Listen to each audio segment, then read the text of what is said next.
Hello, hello, hello. Pablo, thank you for the introduction. I appreciate it. Thanks for sharing your story. You immigrated to America as a teenager, graduated from high school, and spent 4 years as a union apprentice, which is like earning a college degree before you became a journeyman. I'm a big pro-union guy. I make no apology about it. Everybody talks about unions.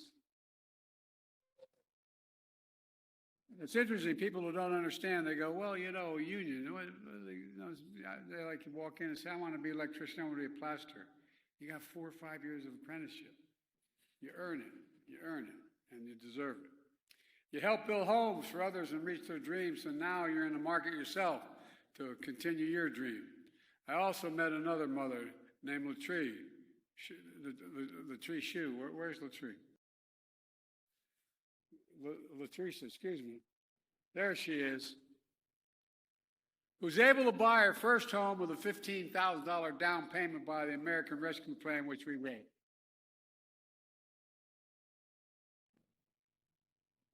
All she needed was a fair shot. She found a good paying union job. She took home ownership classes to raise her credit score. She did her hard work, and now she owns a home in paradise with her 16-year-old daughter, a straight A student. Stand up, kiddo.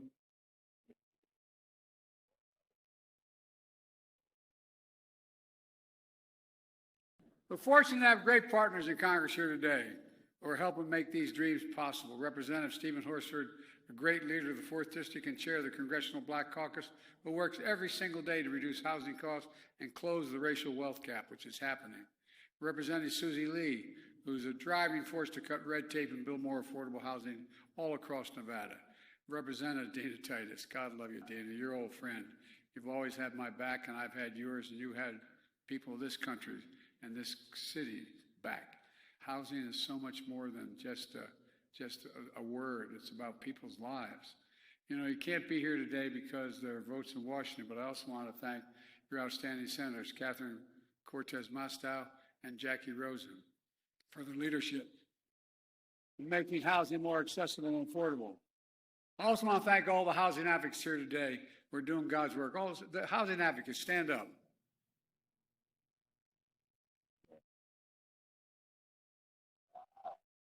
No, I really mean it. Doing everything. You're doing a great job. And by the way, I won't go into that, I guess. But look, folks, when I came to office, the pandemic was raging and our economy was reeling. Nevada was especially hard hit as tourism took a dive, a gigantic dive. Before I came to office, unemployment had reached 30% here. And we're turning things around today because of the stuff I just talked about. And Nevada's created 274,000 jobs, bringing back lost jobs of the pandemic and adding another 129,000 jobs. Things are on the move. Unemployment is down dramatically, with more Nevadans working today than ever before in the history of Nevada.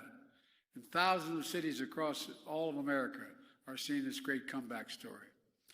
My American Rescue Plan, which I might add, not a single solitary Republican voted for, provided $350 billion to state and local governments, including funds for every city, county, town, tribe in this state. And your state put that money to good use. You put cops on the beat, teachers in the classroom, kept small businesses on their feet and families in their homes. And that's not all. You can't have the best economy in the world, which we do now, if you don't have the best infrastructure in the world. My predecessor promised, remember, my predecessor kept talking about infrastructure weak for 4 years. We didn't build a damn thing. You all think I'm kidding, I'm not. I proposed and signed the most significant investment in our nation's infrastructure in generations. And now we're going to have an infrastructure decade. So far, 47,000 new projects modernizing Americans' roads, bridges, ports, airports, public transit, and so much more is happening, creating jobs now and jobs for the future as well. $3.4 billion in projects right here in Nevada. $3.4 billion.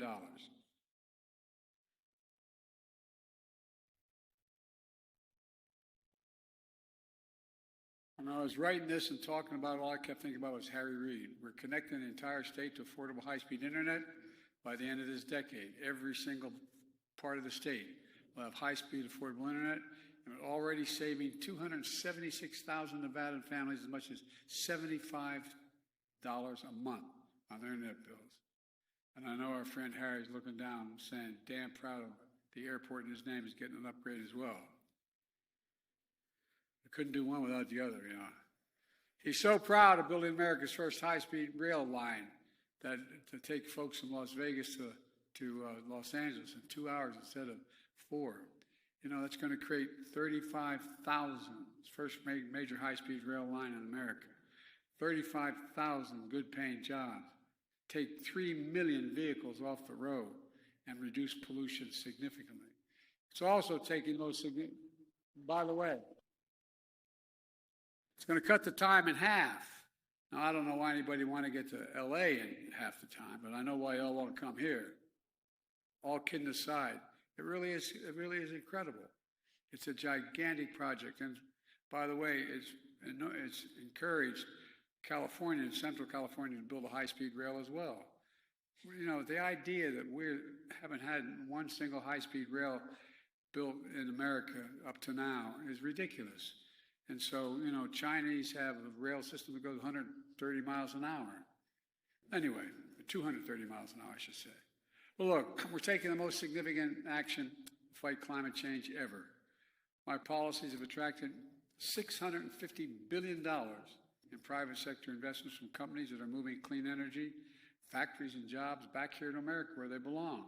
For example, in Reno, Redwood Materials is going to invest $3.5 billion, $3.5 billion, one of the country's major electric vehicle battery recycling and manufacturing plants, creating thousands of jobs here, thousands of jobs. Tomorrow, by the way, tomorrow in Arizona, we'll be talking about America invented the semiconductor chip, the tiny chips the size of the tip of your little finger, which powers everything from automobiles to smartphones to weapon systems. We invented those chips. We made them better. And then we lost the market because a lot of the corporations said, let's send the jobs overseas where they're cheaper and bring the product home, which is more expensive. We don't do that anymore. We make it here. We keep the jobs here. We send products overseas.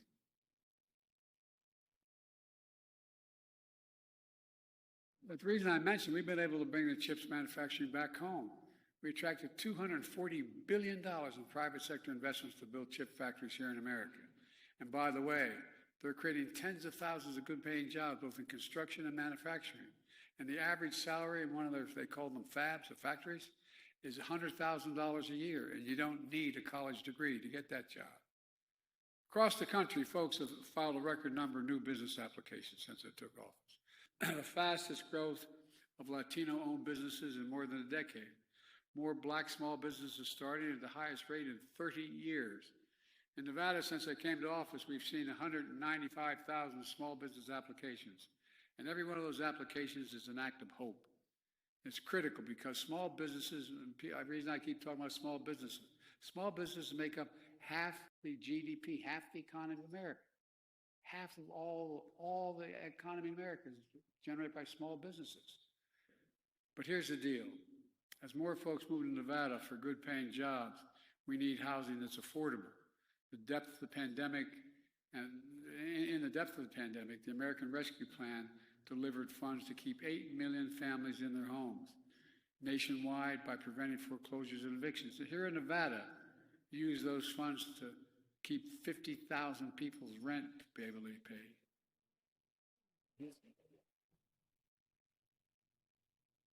Hundreds of first-time home buyers be able to make a down payment. You invest more in building and renovating affordable homes than almost any other part of the country, any state in the country. For example, here in Clark County, nearly 1,000 brand new affordable units for seniors are under construction today as a result. 8,000 homes total for families, seniors, and veterans. And across the country, more people own homes now than before the pandemic.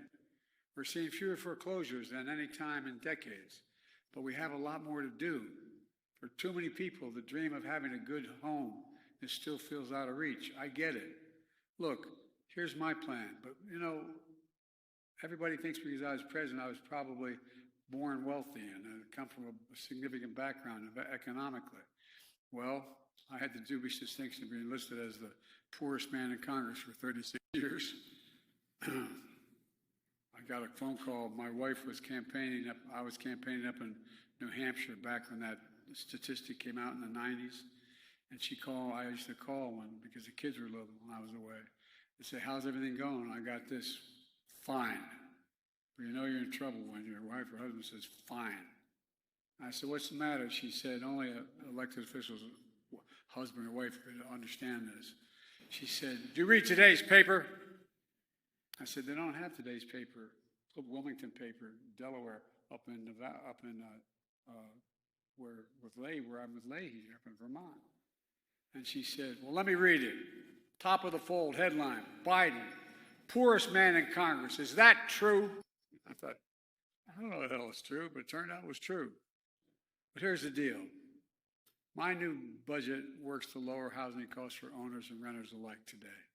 I was raised in when Scranton, where I was born, and in my early years were raised, when Scranton went dead in terms of the economy, we moved down to a little place called Claymont, Delaware, where my dad had started off as a kid. And we couldn't afford anything. We lived in a duplex called Brookview Apartments, which became public housing years later. And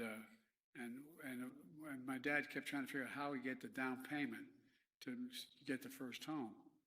Well, we rented and we saved, he saved, and we were able to buy a 3-bedroom home in a new development because of these areas that are building 40, 50 homes at a shot. We had 4 kids, 3 bedrooms, and a grandpop living with us. And we weren't poor, but we never had anything at the end of the month. And so what my dad used to always say was that the way you build equity in your home is the way you build wealth. So when you build enough equity in your home, then you have enough money to borrow to get something new and move and so on. And that's how everybody makes it. Everybody in the middle class makes it there usually through equity in their home. Well, look, it works. What we've been doing works to increase housing supply and keep costs down in the future. First, for homeowners, if inflation keeps coming down, and it's predicted to do that, mortgage rates are going to come down as well. But I'm not going to wait. I'm not going to wait. I want to provide an annual tax credit that will give Americans $400 a month for the next 2 years as mortgage rates come down to put toward their mortgage when they buy their first home or trade up for a little more space if they come from a middle-class background. They come from a family that has well under $200,000 or less. We're also making it more affordable to refinance your home by eliminating title insurance fees on federally funded backed mortgages. That's going to save folks as much as $1,500. The federal government can afford to do that. In addition, last week, the National Association of Realtors agreed for the first time that Americans can negotiate lower commissions when they buy or sell their home.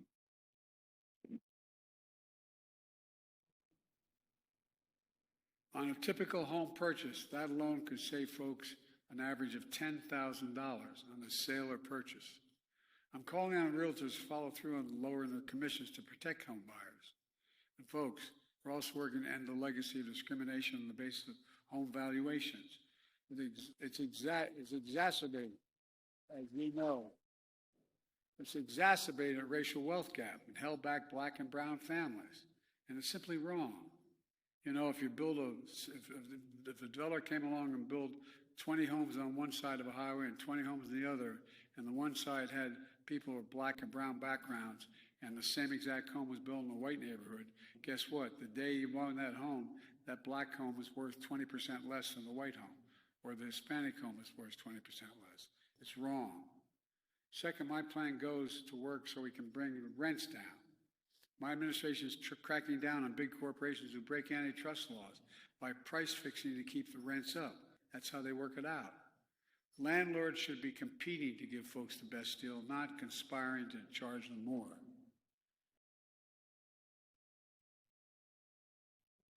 We're also going after what I call unfair rental and junk fees. You know, like the ones you charge when you move into an apartment. One of those surprise convenience fees that aren't convenient at all. You can add up to hundreds of dollars. And so some of you have been stuck with that. Folks are tired of being played for suckers, and I'm tired of letting them be played for suckers. We're also expanding rental assistance to over 100,000 more low-income families since I took office, the biggest increase in 20 years.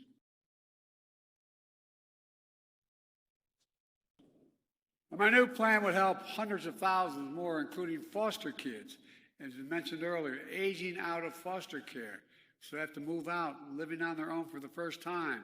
It's also going to help thousands of veterans afford the rent, because no one should be homeless in America, especially someone who served this country.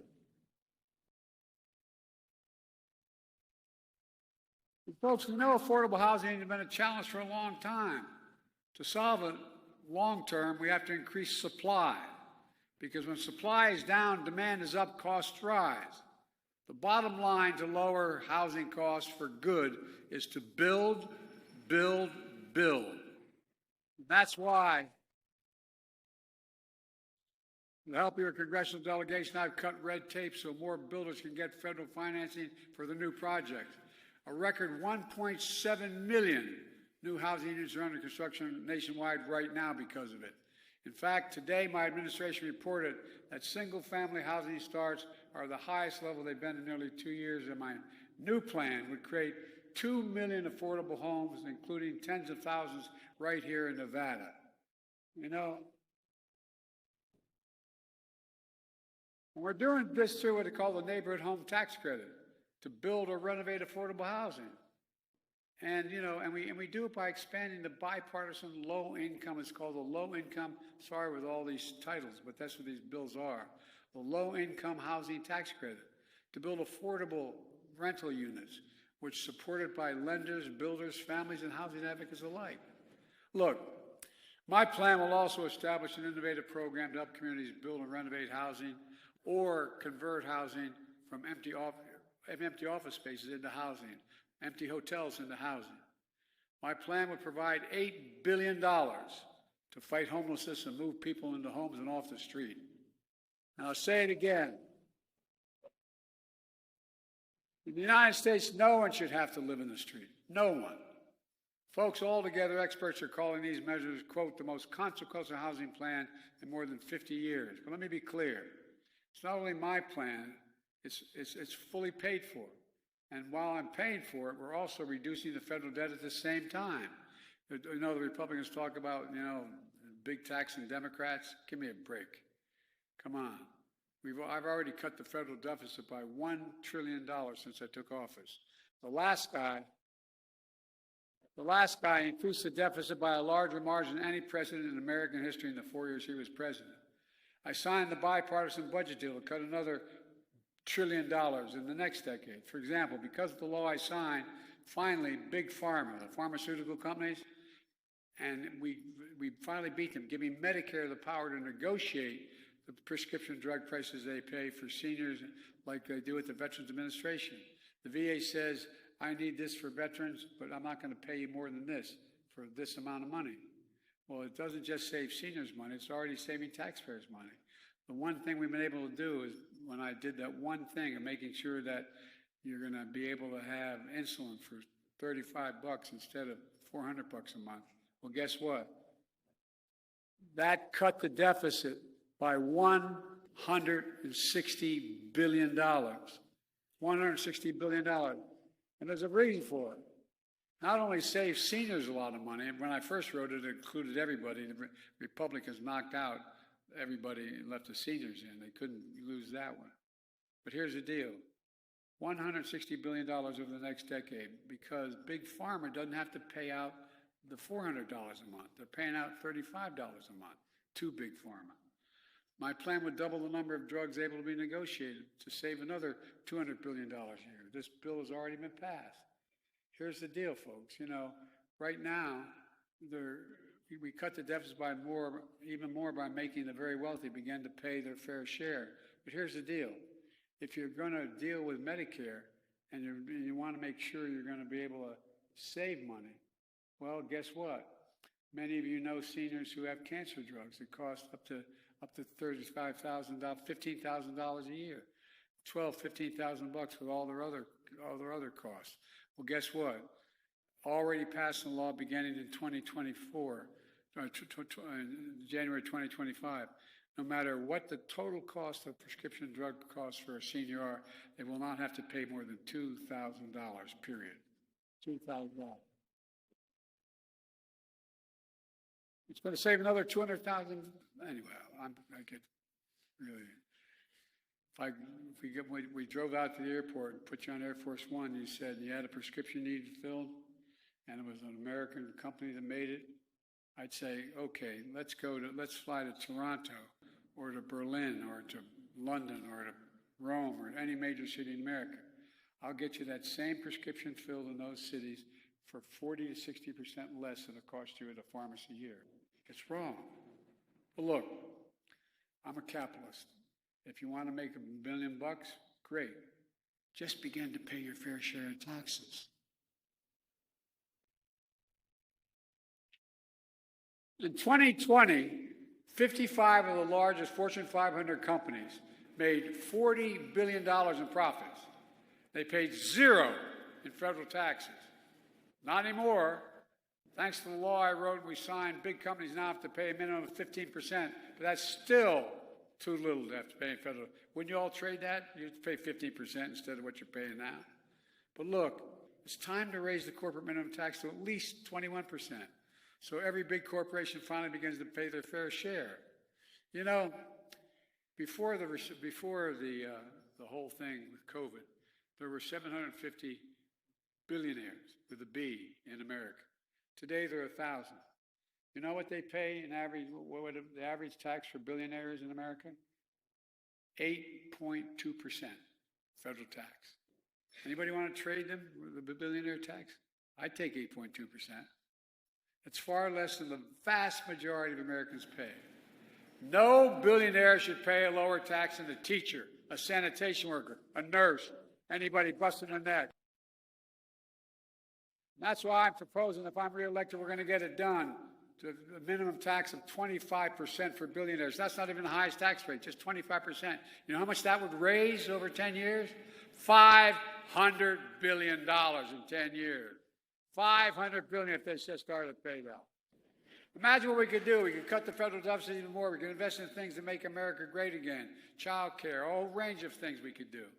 And we'd all be better. Affordable home care, housing, all of which help families grow our economy. By the way, every one of these things I proposed, I asked the Treasury Department to do a study for me because I'm a pro-union guy, and I've been the most pro-union president in American history. And here's the deal.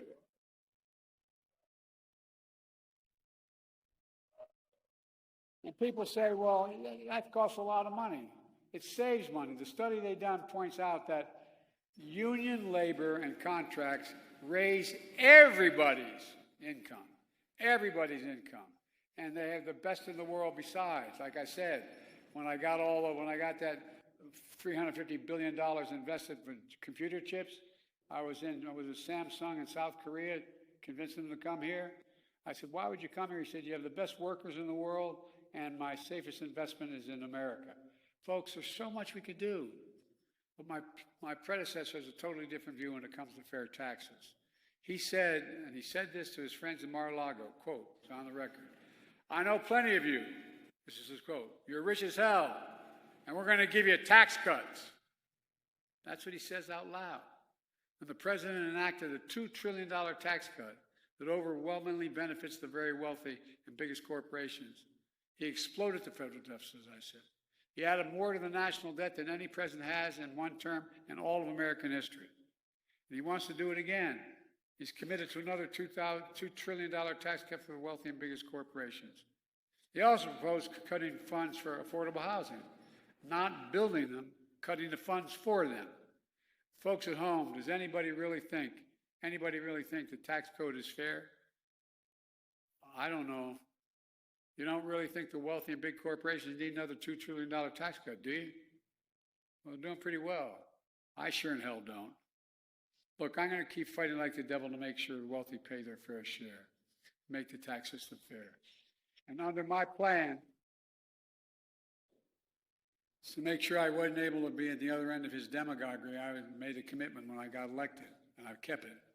No one earning less than $400,000 a year, which is a lot of money where I come from, will pay an additional penny in federal tax.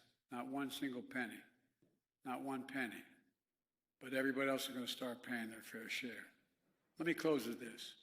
As I travel the country, folks often tell me how back in 2020, they were down. They lost their business. They lost faith in the system. But then, the laws we passed, the work we've done together, got them back on their feet. We created 15 million new jobs in 3 years, more than any administration has in history. We're keeping millions of people in their homes. We're creating a new cycle of hope and pride. Pride in your hometowns, making a comeback.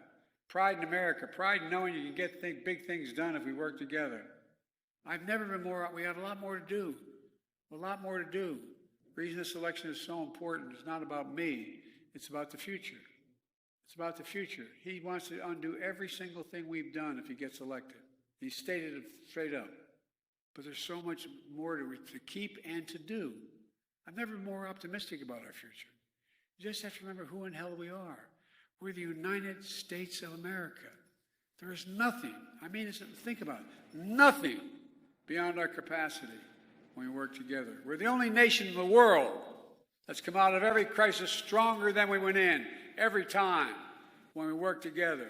And with your help, we're going to get people working together in a way they haven't for decades. So, ladies and gentlemen, God bless you, and may God protect our troops. Let's get this done.